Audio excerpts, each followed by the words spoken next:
नमस्कार दोस्तों। इसी बीच में इजराइल और पाकिस्तान के बीच में चलने वाले वार को 1 महीने से ज्यादा हो चुका है। ये बात है 7 अक्टूबर 2023 की सुबह करीब 6:30 बजे की बात है, जब ज़्यादातर इजराइली अपने घरों में सो रहे होते हैं और तभी अचानक से ही लाउडली एयर रेड सायरन्स बजने लगता है और कुछ ही मिनट बाद अचानक से ही इजरायली के शहरों में हज़ारों की संख्या में रॉकेट गिरने लगता है।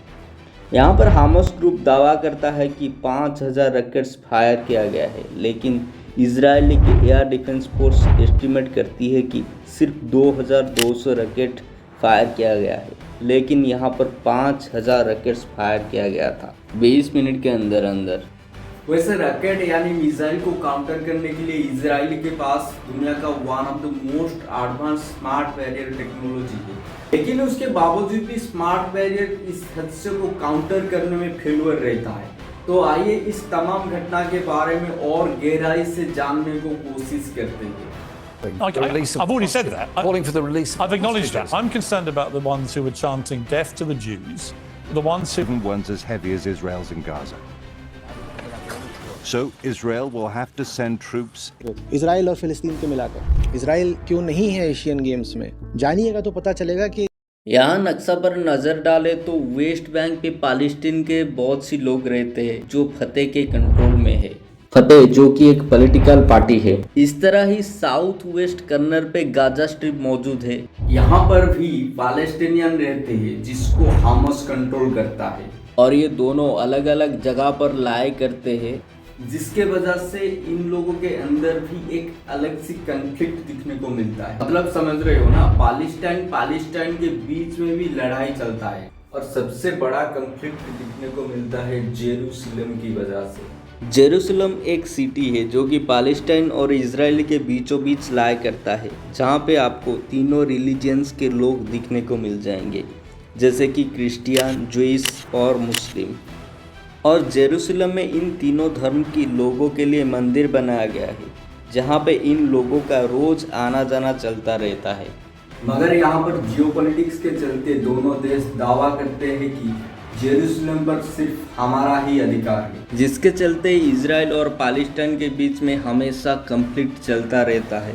पहली बार साल 1947 से लेके 1949 तक इजराइल और पालेस्टाइन के बीच में वार चलता है, और तब से लेके आज तक 16 वार हो चुका है इजराइल और पालेस्टाइन के बीच में।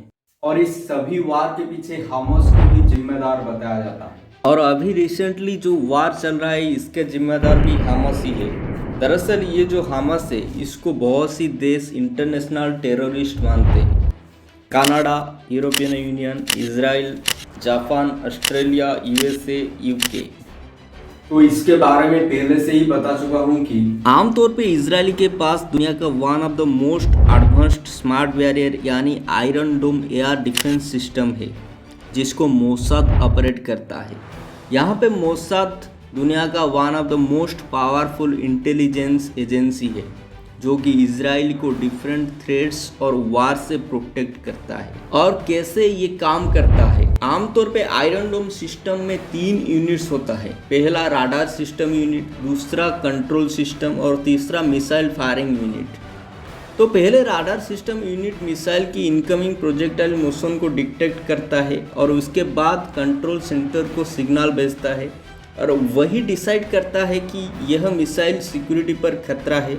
उसके बाद सिग्नल पहुंचता है मिसाइल फायरिंग यूनिट तक, और तभी मिसाइल फायरिंग यूनिट का काम ये होता है कि अपोजिशन साइड से आने वाला मिसाइल को इंटरसेप्ट करना और हवा में ही मिसाइल को डिस्ट्रॉय कर देना। अब मोसाद के पास इतना स्मार्ट बैरियर होने के बाद भी ये इस हादसे को रोकने में नाकाम क्यों रहा?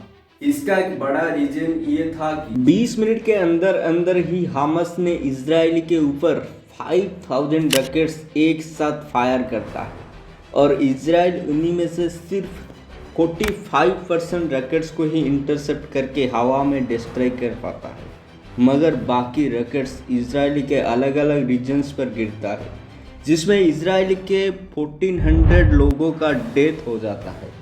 हमास के सिविलियंस और टेररिस्ट ने आकाश मार्ग से, पानी से और स्थल भाग से कुछ ग्लाइडर्स के थ्रू, कुछ स्काई डाइव करके इजरायली में घुसते हैं और उधर की आम जनता को बहुत टॉर्चर करते हैं। और उसी बीच में एक शेमफुल ब्लंडर्स आया है कि हमास के टेररिस्ट ने महिलाओं के ऊपर भी टॉर्चर किया है और सेक्सुअल अब्यूज का भी शिकार बनाया है।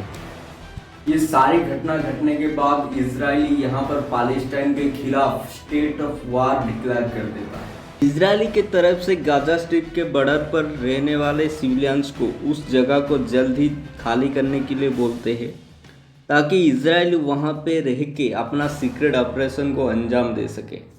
फिलहाल ये सिचुएशन को देखते हुए इजराइल में रहने वाले इंडियंस के लिए इंडिया गवर्नमेंट एक इम्पोर्टेंट एडवाइजरी जारी करते हैं।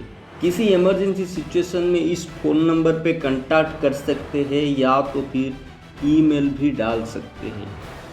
फिलहाल मैं भी चाहूँगा कि ये वार खत्म हो जाए, क्योंकि इजराइल के सिविलियंस के तरह पैलेस्टाइन के सिविलियंस के ऊपर भी ये दर्दनाक हादसे फिर से झेलने को पड़ सकता है, जो कि बेकसूर है। तो आज के लिए इतना ही, बहुत बहुत धन्यवाद।